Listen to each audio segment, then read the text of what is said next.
Bonjour peuple de Dieu, c'est le pasteur Jérémia, aussi connu sous le nom de pasteur Loïc. Nous voulons écouter la parole de Dieu pour la semaine, mais avant tout, nous voulons commencer par une parole de prière. Alors en signe de révérence à notre Père Céleste, à notre Dieu, baissons nos têtes et prions ensemble.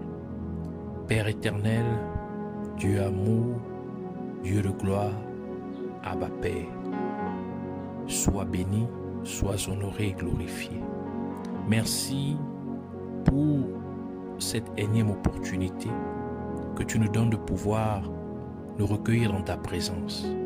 Merci dorénavant pour ce que tu as déjà accompli pour nous. Merci parce que tu permets, Seigneur, que nous puissions rentrer dans les secrets de tes mystères. En effet, tu as dit, les choses cachées t'appartiennent, mais les choses révélées nous appartiennent à nous et à nos enfants. Merci de faire en sorte qu'il en soit ainsi. Nous venons nous humilier au-devant de toi, implorant ta compassion, ta miséricorde, ton pardon pour tout ce que nous avons pu faire qui était contraire à ta volonté. Nous prions que tu nous pardonnes et que tu nous purifies, sanctifies par ton sang, le sang qui a coulé à la croix de Golgotha. Que tu purges notre conscience de toute œuvre morte, de toute œuvre inutile, de œuvre impure, afin que nous puissions te servir comme il se doit. Nous remettons l'air, l'atmosphère, tout autour de nous et en nous, en tes mains, que tu prennes le contrôle de toutes choses et que tout ce qui s'oppose à la révélation, à la connaissance de ta parole, ta vérité soit lié et renvoyé dans les groupes de l'enfer une fois pour toutes au nom de Jésus-Christ. Nous libérons totalement, Seigneur, l'air, l'atmosphère en nous et tout autour de nous, de toute interférence maléfique, de toute présence démoniaque, d'influence démoniaque au nom de Jésus-Christ. Et nous proclamons que Jésus-Christ est Seigneur à la gloire de Dieu le Père. Amen. Alors nous allons prendre notre passage principal des Saintes Écritures dans le livre de Psaume 37, verset 4. Nous lisons la parole de Dieu dans le livre de Psaume 37, verset 4, au nom de Jésus-Christ. Fais de l'Éternel tes délices, et il te donnera ce que ton cœur désire. Que le Seigneur bénisse sa parole, qu'elle vienne pleine de gloire, de grâce, de vie et de révélation au nom de Jésus-Christ. Amen. L'être humain a des désirs et un désir est un fort sentiment de vouloir acquérir quelque chose ou de souhaiter que quelque chose se produise. Cependant, tous les désirs ne sont pas pieux ou bons, car il existe deux types de désirs, tels que décrits dans le livre de Galates. Galates chapitre 5, verset 16 à 17 qui dit « Je dis donc, marchez selon l'Esprit », ici faisons référence au Saint-Esprit, à l'Esprit de Dieu, et vous n'accomplirez pas les désirs de la chair. Car la chair a des désirs contraires à ceux de l'Esprit, donc du Saint-Esprit.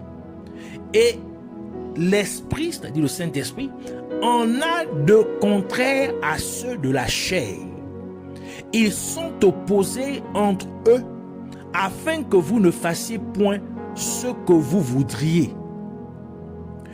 En effet, nous voyons qu'il existe deux types de désirs, qui sont les désirs de l'esprit, de Dieu, et les désirs de la chair, appelés aussi désirs de la nature humaine.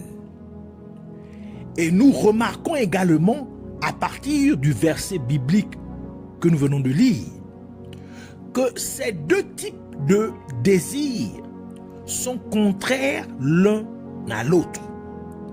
car l'un a de bons désirs et l'autre a de mauvais désirs.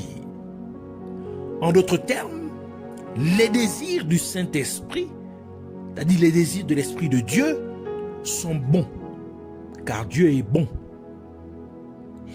Et tel que la parole de Dieu nous le dit dans Galates chapitre 5, versets 22 à 24, qui dit: mais le fruit de l'Esprit, ici de l'Esprit Saint, fruit, c'est-à-dire désir, ou encore ce que produit le Saint-Esprit, c'est l'amour, la joie, la paix, la patience, la bonté, la bénignité, la fidélité, la douceur, la tempérance. La loi n'est pas contre ces choses. Et dans le contraire, les désirs de la nature humaine ou de la chair sont mauvais, car depuis le péché d'Adam et Ève, la nature humaine a été corrompue. Par conséquent, les désirs de la nature humaine sont corrompus. Les désirs de la nature humaine corrompue tendent toujours vers ce qui est mal, vers ce qui est mauvais, tel que le livre de Galates ajoute dans Galates chapitre 5 verset 19 à 21 qui dit: or les œuvres de la chair sont manifestes. On peut aussi dire les désirs de la chair sont manifestes. Ce sont l'impudicité, l'impureté, la dissolution, l'idolâtrie, la magie, les inimitiés, les querelles, les jalousies, les animosités, les disputes, les divisions, les sectes, l'envie, l'ivrognerie, les excès de table et les choses semblables. Je vous dis d'avance, comme je l'ai déjà dit, que ceux qui commettent de telles choses n'hériteront point le royaume de Dieu. Et c'est la raison pour laquelle Dieu a dû créer un nouveau mécanisme dans lequel, lorsqu'un être humain croit en Jésus-Christ et l'accepte comme son sauveur et Seigneur, l'Esprit de Dieu viendrait alors et résiderait dans le corps du croyant. Et donc l'esprit du croyant serait reconnecté à l'Esprit de Dieu, et c'est ce qu'on appelle naître de nouveau, tel que Jésus-Christ l'a mentionné dans Jean chapitre 3 verset 3. Il dit: si un homme ne naît de nouveau, il ne peut voir le royaume de Dieu. Versets 5 à 7 ajoute pour dire: Jésus répondit: en vérité, je te le dis, si un homme ne naît d'eau et d'esprit, faisant référence à l'Esprit Saint, l'Esprit de Dieu, il ne peut entrer dans le royaume de Dieu. Ce qui est né de la chair est chair, et ce qui est né de l'esprit est esprit. Ne t'étonne pas que je t'ai dit, il faut que vous naissiez de nouveau.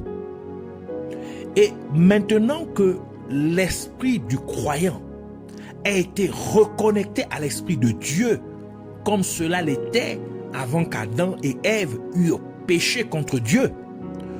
Donc, comme le croyant passerait plus de temps avec Dieu par la prière, la méditation de la parole de Dieu, la louange et l'adoration, l'Esprit de Dieu influencerait maintenant l'esprit du croyant, afin que les désirs du croyant penchent vers ce qui est agréable aux yeux de Dieu.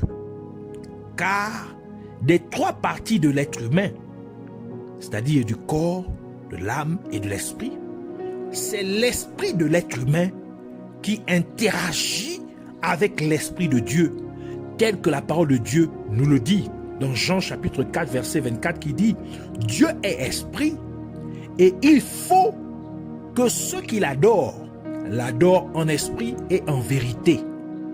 Romains chapitre 8 verset 16 ajoute pour dire: l'Esprit lui-même, ici faisant référence à l'Esprit Saint, donc l'Esprit Saint lui-même rend témoignage à notre esprit que nous sommes enfants de Dieu. Donc l'Esprit Saint parle à notre esprit. Maintenant que les désirs de l'esprit du croyant sont pieux ou bons, en d'autres termes, ils sont agréables à Dieu, cela signifie que les désirs du cœur de l'être humain sont agréables à Dieu. Car le cœur qui est mentionné dans notre passage principal des Saintes Écritures, dans le psaume 37, verset 4, ne fait pas référence à l'organe physique qui se trouve dans la poitrine de l'être humain, mais il se réfère plutôt à l'esprit de l'être humain.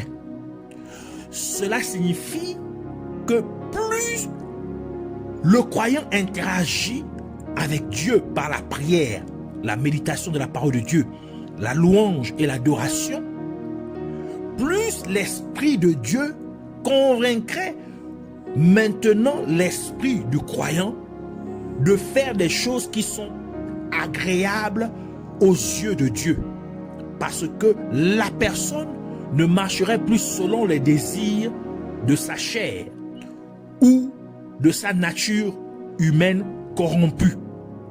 Et c'est pourquoi la parole de Dieu dit dans Romains chapitre 8, versets 5 à 8, ceux, en effet, qui vivent selon la chair s'affectionnent aux choses de la chair, tandis que ceux qui vivent selon l'esprit s'affectionnent aux choses de l'esprit.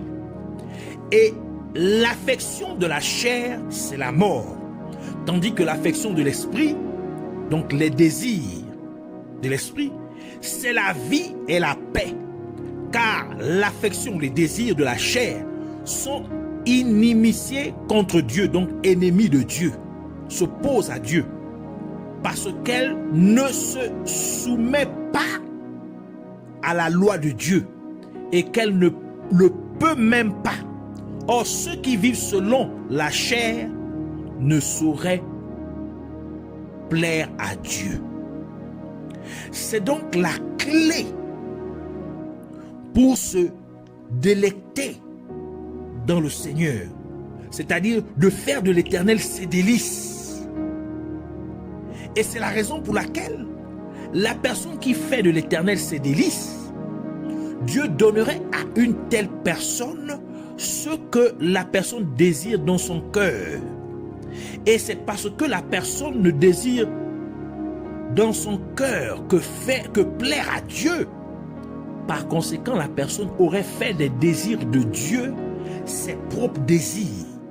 Car ce sont en fait les désirs de l'Esprit de Dieu, parce que c'est le Saint-Esprit qui influencerait et convaincrait l'esprit ou le cœur de cette personne de plaire à Dieu. Je reprends. Je dis, car maintenant, car ce sont en fait les désirs de l'Esprit de Dieu, parce que c'est le Saint-Esprit qui influencerait et convaincrait l'esprit ou le cœur de cette personne de plaire à Dieu, c'est-à-dire de faire ce qui est bon aux yeux de Dieu. Par conséquent, comment Dieu peut-il refuser de vous donner ce que votre cœur désire, si les désirs de votre cœur sont en fait les désirs de Dieu lui-même? Et c'est là que vous avez crucifié votre propre volonté, afin que seule la volonté de Dieu subsiste ou vive en vous. D'où le verset biblique suivant aurait tout son sens en vous. Dans Galates chapitre 2 verset 20 qui dit « J'ai été crucifié avec Christ, et si je vis, ce n'est plus moi qui vis, c'est Christ qui vit en moi. Si je vis maintenant dans la chair, je vis dans la foi au Fils de Dieu qui m'a aimé et qui s'est livré lui-même pour moi. » Et c'est exactement ce que Jésus-Christ fit lui-même lorsqu'il était physiquement sur terre. Et c'est pour cette raison qu'il dit ce qui suit dans Jean chapitre 4 verset 34.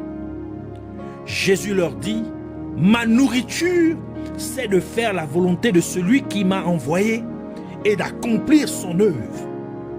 C'est pourquoi, lorsqu'il était en agonie au jardin de Gethsémane, du fait qu'il devait être séparé de Dieu le Père, car il devait porter les péchés de toute l'humanité, et comme il n'avait jamais été séparé de Dieu le Père, Jésus-Christ demanda à Dieu le Père s'il était disposé à empêcher que cela se produise. Mais Jésus-Christ s'est souvenu qu'il ne s'agissait pas de faire sa propre volonté, mais plutôt de faire la volonté de Dieu le Père. Et c'est pourquoi Jésus-Christ a dit, toutefois dans Luc 22, versets 41 à 42, il dit, toutefois, que ma volonté ne se fasse pas, mais la tienne. C'est pour cette raison que le livre du psaume a prophétisé au sujet de Jésus-Christ en disant, dans Psaume 40, versets 7 à 8, alors je dis, voici, je viens avec le rouleau du livre écrit pour moi. Je veux faire ta volonté, mon Dieu, et ta loi est au fond de mon cœur. Donc, quand vous faites mourir votre propre volonté pour ne vivre que pour faire la volonté de Dieu le Père, Dieu vous donnerait donc ce que votre cœur désire. Et c'est pourquoi la parole de Dieu dit dans 1 Jean chapitre 5 verset 14 à 15, nous avons auprès de lui cette assurance que si nous demandons quelque chose selon sa volonté, il nous écoute.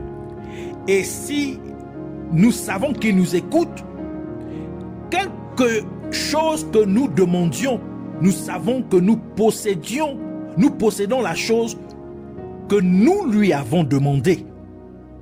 Et c'est la vraie clé pour réussir dans le ministère.